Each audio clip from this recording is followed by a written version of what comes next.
चिड़िया, तोता और कौवा बैठे हुए थे जब 12 बजे वाला ऑटो बरगद के बड़े पेड़ पर आकर रुकता है। उस ऑटो में से एक कबूतर और कबूतरी उड़ते हैं।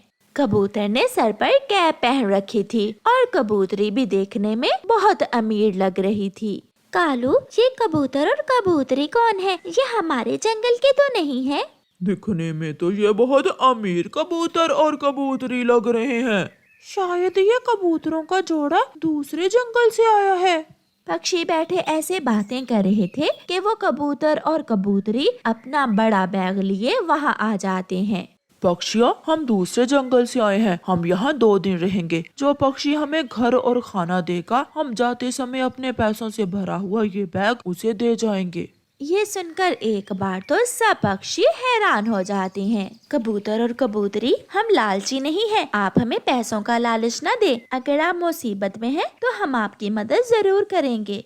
कालू कौवा, जो लालच से भरा हुआ था, जल्दी से बोलता है। कबूतर और कबूतरी, ये चिड़िया और तोता तो बहुत गरीब हैं। ये तुम्हारी क्या सेवा करेंगे? आप मेरे साथ मेरे घर चलें। आप मेरे घर में 2 दिन रहें और जाते हुए ये बैग मुझे दे जाना। फिर कबूतर और कबूतरी लालची कौवे के साथ उसके घर चले जाते हैं।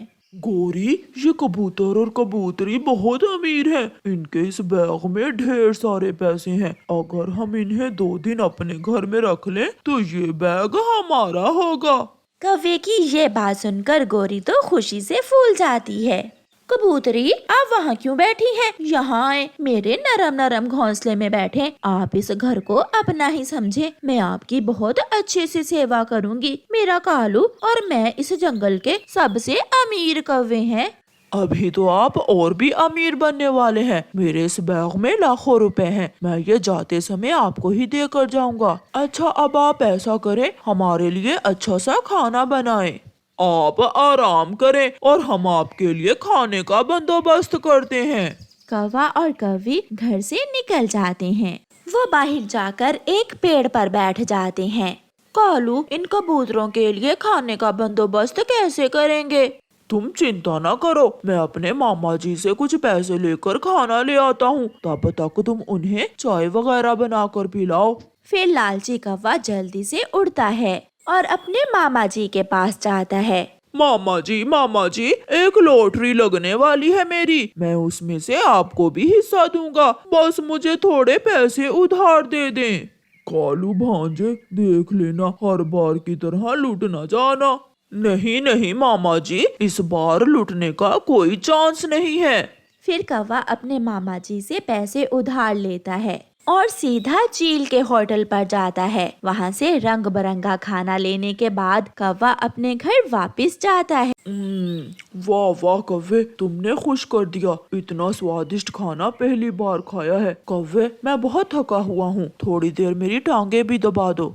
फिर कौवा और कौवी कबूतर और कबूतरी की टांगे दबाते हैं। कबूतर और कबूतरी सारा दिन उनसे तरह तरह की चीजें लेकर खाते हैं और उन्हें बार बार उस पैसों से भरे हुए बैग का लालच देते हैं। ऐसे वो 2 दिन तक उनके घर में रहते हैं और फिर 2 दिन बाद कबूतरी गोरी कौवी से कहती है, ओहो कौवी, मैं तो भूल ही गई। इस बैग को ताला लगा हुआ है और मेरे गहने भी इसी बैग में हैं। आज मुझे अपनी सहेली की शादी पर जाना था। यार कौवे, क्या इस जंगल में कोई लोहार है? अगर है तो उसे बुलाकर इस बैग का ताला खुलवा दो। पैसे तुम रख लेना और गहने पहनकर मेरी पत्नी अपनी सहेली की शादी में चली जाएगी। कबूतरी सहेली, इसमें परेशानी की क्या बात है? आप मेरे गहने पहनकर अपनी सहेली की शादी पर चली जाएं और जब वापस आए तो ताले की चाबी लेती आना और हम इस बैग का ताला खोल लेंगे। हाँ, ये ठीक है। फिर गोरी कौवी अपने गहने कबूतरी को दे देती है। जल्दी चलो पत्नी जी, तुम्हारी सहेली तुम्हारा इंतजार कर रही होगी। कौवी के गहने लेकर कबूतर और कबूतरी वहाँ से चले जाते हैं। कालू जाओ, जल्दी से लोहार पक्षी को बुला कर लाओ। इस ताले को खुलवाओ, मैं तो खुशी से पागल हो रही हूँ। गोरी, तुम इस बैग का ध्यान रखना और मैं अभी लोहार को लेकर आता हूँ। कौवा उड़ता है और जंगल में लोहार पक्षी को लेने जाता है। लोहार जी, जल्दी चलो, एक ताले की चाबी गुम हो गई है, वो ताला खोलना है। कौवे, पहले मुझे 100 रुपए दो, फिर ही मैं तुम्हारे साथ जाऊंगा। कौवा जल्दी से लोहार को 100 रुपए दे देता है और लोहार पक्षी कौवे के साथ चल देता है। एक ही हथौड़े के वार से लोहार पक्षी बैग का ताला तोड़ देता है। चाचा लोहार जी, अब आप जाएं, बाकी का काम हम खुद कर लेंगे। लोहार चला जाता है। गोरी पत्नी जी, आप अपनी आंखें बंद करें और मैं खोलता हूँ खजाने का मुंह। गोरी अपनी आंखें बंद कर लेती है और कालू कौवा बैग को खोलता है और डरकर जल्दी से उछलकर दूसरी तरफ हो जाता है। गोरी, गोरी लुट गए, हम लुट गए। कालू, क्या हुआ? गोरी, बैग में चूहा है, चूहा। ना पैसे और ना गहने, वो कबूतर और कबूतरी तो फ्रॉडिये थे। कालू, मेरे गहने भी वो चातर कबूतरी ले उड़ी।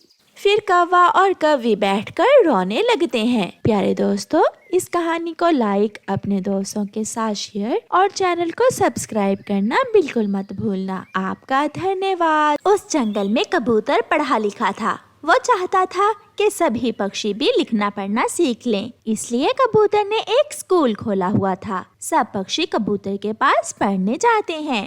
Roll number 1, present sir. Roll number 2, present sir. Roll number 3, कबूतर टीचर, मैंने कल भी कहा था मुझे रोल नंबर 1 लेना है। अगर मुझे रोल नंबर 1 न दिया तो कल से मैं स्कूल नहीं आऊंगी। गोरी, तुम बाद में आई थी, जो पहले आए थे तुमसे पहले उन्हीं पक्षियों के रोल नंबर्स हैं। तोते टीचर, आप ऐसा करें, गोरी को मेरा रोल नंबर दे दें और मुझे गोरी का। आप खुश हो गोरी? हाँ चिड़िया, जब मैं छोटी थी तब भी मेरा सबसे आखिरी रोल नंबर होता था। अब बड़ी हो गई हूँ, अब तो मेरी पहला रोल नंबर लेने की इच्छा पूरी होनी ही चाहिए। ऐसे गोरी कौवी पढ़ने की बजाय लड़ाई झगड़े में ही समय गुजार देती थी। कल सबने 1 से लेकर 5 तक गिनती याद करके आनी है। जो ना याद करके आया उसे सजा मिलेगी। 1 1 3 3।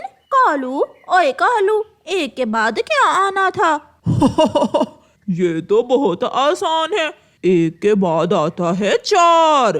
फिर गोरी कौवी कालू से गिनती याद करती है और जब दूसरे दिन क्लास में जाती है 1 4 5 और गलत, आज फिर गलत। गोरी, सबने गिनती याद कर ली है, मगर एक तुम हो कि तुम्हारी समझ में कोई बात आती ही नहीं है। क्या करूं कबूतर टीचर, मैं जो याद करती हूँ रात को सोते समय भूल जाता है। तोता नदी पर पानी पीने गया हुआ था। गोरी कौवी को भूख लग जाती है। वो तोते के घोंसले से अमरूद चोरी करने जाती है। घोंसले में 4 अमरूद थे। गोरी कौवी इधर उधर देखकर तोते के घोंसले से एक अमरूद खा लेती है। तोता भी आ जाता है और गोरी को देख लेता है। गोरी, गोरी, तुमने मेरा अमरूद खा लिया, भागो भागो यहाँ से, मैं छोड़ूंगा नहीं तुम्हें। तोते, बात तो सुनो, मैं तो कल का कबूतर टीचर का सबक याद कर रही थी। तुम्हारे घोंसले में कुल कितने अमरूद थे? 4। अगर उनमें से एक मैंने खा लिया तो पीछे कितने बचे? बाकी बचे 3। हाँ, ठीक कहा, इसका मतलब मैंने सवाल अच्छे से याद कर लिया है। तुम ये पढ़ाई किसी और के घोंसले में जाकर करो, भागो यहाँ से। कील लगाकर एक लकड़ी को दूसरी से जोड़ते हैं। घर की छत तैयार करने के बाद छत के ऊपर सूखी घास बिखेर देते हैं ताकि बारिश का पानी घर के अंदर ना आ सके। कबूतर टीचर पढ़ा रहा था मगर गोरी कौवी सो रही थी। वो अपने टीचर की कोई भी बात ध्यान से न सुनती थी। गोरी, तुम यहाँ पढ़ने आती हो या सोने? उठो, अगर सोना ही है तो कल से स्कूल ना आना। सॉरी टीचर जी, वो ऐसा है ना कि रात मुझे अच्छे से नींद नहीं आई थी, इसलिए मैं सो गई थी। फिर कबूतर टीचर वो जंगल छोड़कर दूसरे जंगल के पक्षियों को पढ़ाने चला जाता है, क्योंकि उस जंगल के सभी पक्षी सिवाय गोरी के सब सीख चुके थे। मौसम बदल रहा था। जिस पक्षी ने भी कबूतर टीचर से अच्छे से पढ़ा था वो अपना अपना पक्का घर बना रहा था। तोता चिड़िया के पास आता है। चिड़िया, मैं भूल गया कि मोटी लकड़ियाँ छत में लगाते हैं या घर के दरवाजे में। तोते भैया, घर की छत को मजबूत बनाने के लिए मोटी और मजबूत लकड़ियाँ छत में लगाते हैं। हाँ, मुझे याद आ गया। मगर गौरी कव्वी ने तो कुछ ना सीखा था और ना ही वो किसी से पूछने जाती है। वो भी अपना घर बना रही थी। गौरी, तुम घर की दीवारों पर घास लगा रही हो। क्या इस घास की दीवारों पर छत टिकेगी? कालू जी चुप कर जाओ। जो मैंने पढ़ा है मैं ऐसा ही कर रही हूँ। ये सब मैंने कबूतर से सीखा हुआ है। फिर गौरी उल्टा फुल्टा घर बना ही लेती है। कौवा और कव्वी पहले ही दिन घर के अंदर सोए हुए थे कि घास की दीवारें तेज हवा से गिर जाती हैं और छत कौवों के ऊपर गिर जाती है। बचाओ बचाओ! पक्षी भाग कर आते हैं और कौवों को छत के नीचे से बाहर निकालते हैं। गौरी, अगर तुमने कबूतर से दिल लगाकर पढ़ा होता तो आज तुम्हारे साथ ये सब न होता। फिर गौरी कव्वी को अपनी गलती का एहसास होता है। हाँ चिड़िया, मैं स्कूल जाकर पढ़ने की बजाय लड़ने में ध्यान देती थी, तभी तो मेरा बनाया हुआ घर पहली ही हवा से टूट गया। मैं शर्मिंदा हूँ कि मैंने स्कूल जाकर भी कुछ न सीखा। ऐसे गौरी कव्वी अपना समय जाया करने पर बहुत पछताती है। प्यारे दोस्तों, इस कहानी को लाइक, अपने दोस्तों के साथ शेयर और चैनल को सब्सक्राइब करना बिल्कुल मत भूलना। आपका धन्यवाद।